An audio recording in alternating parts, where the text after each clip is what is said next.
yo había sido previamente, años anteriores, el segundo comandante del piloto Pardo.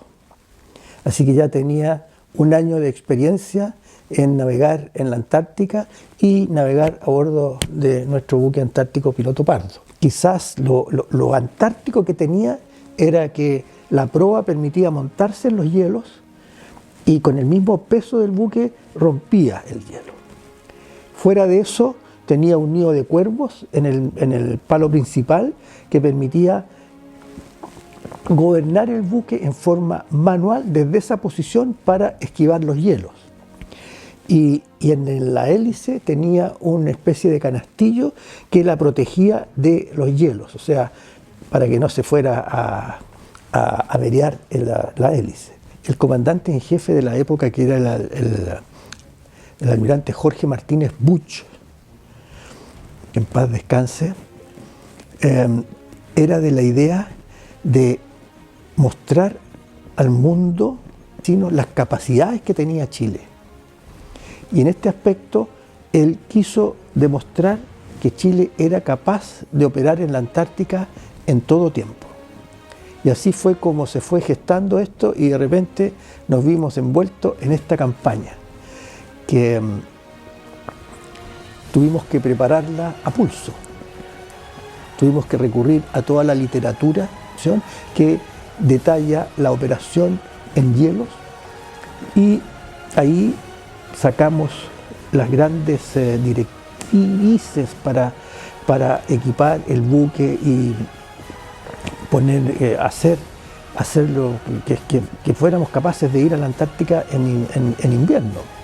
Bueno, mi dotación era muy joven, son niños jóvenes. Entre ellos estaba el subteniente Jorge Castillo, actual comandante en jefe de la tercera zona naval. Era el oficial más joven que yo tenía, subteniente recién llegado de la Esmeralda. El preparar la ruta en la mejor forma posible. Y esta lo pudimos preparar. En esa época nosotros no teníamos acceso a las cartas de hielo, pero cuando fuimos en esa oportunidad se instaló una alta polar que bajó la temperatura considerablemente. Partimos dando 10 nudos y a medida que se iba congelando, partimos bajando la velocidad hasta llegar a dar 2-3 nudos. Se había quebrado los termómetros normales nuestros, así que tuvimos que recurrir a los termómetros de los científicos de INACH y ahí subimos que teníamos casi 30 grados bajo cero.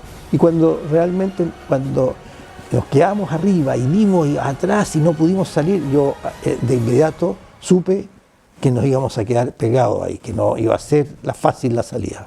O sea, tuvimos que recurrir a todos los ingenios para salir de la situación. Y el último recurso fue colocar los explosivos, que también las publicaciones inglesas lo indicaban como factible, como último recurso. Y yo creo que esta explosión, más el salto de toda la tripulación, más el movimiento de la grúa y más el remolcador que nos tiraba con todo, pudimos salir. Fue muy emocionante, porque nos demoramos mucho. O sea, partimos con todo, vino la explosión, ¿no es cierto?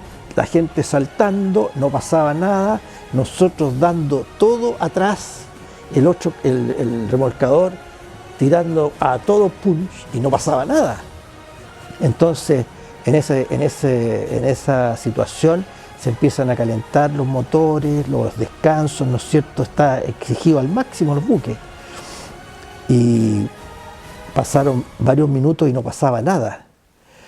Y lo primero que sentimos fueron unos crujidos en el hielo así, muy especiales, que yo no lo había escuchado antes. Motivó a la gente a saltar más, vamos, ahí, y partimos de a poquito, y muy poquito, pero... Y ahí en eso tomó un poquito más de vuelo y logramos salir. Que llegamos a cercanías de Bahía Chile y desembarcamos en la carga que teníamos que desembarcar, desembarcamos a un oficial que había sido evacuado, que era el jefe de la base y que iba con nosotros, así que cumplimos todo lo que había que hacer en este viaje. Bueno, llegamos y fuimos recibidos con todos los buques, con sirenas, con tirando agua, los remolcadores, y fue realmente muy emocionante, muy emocionante. Pero después, pasado el tiempo, ahí me empecé a dar cuenta de que lo importante y lo grandioso que habíamos hecho.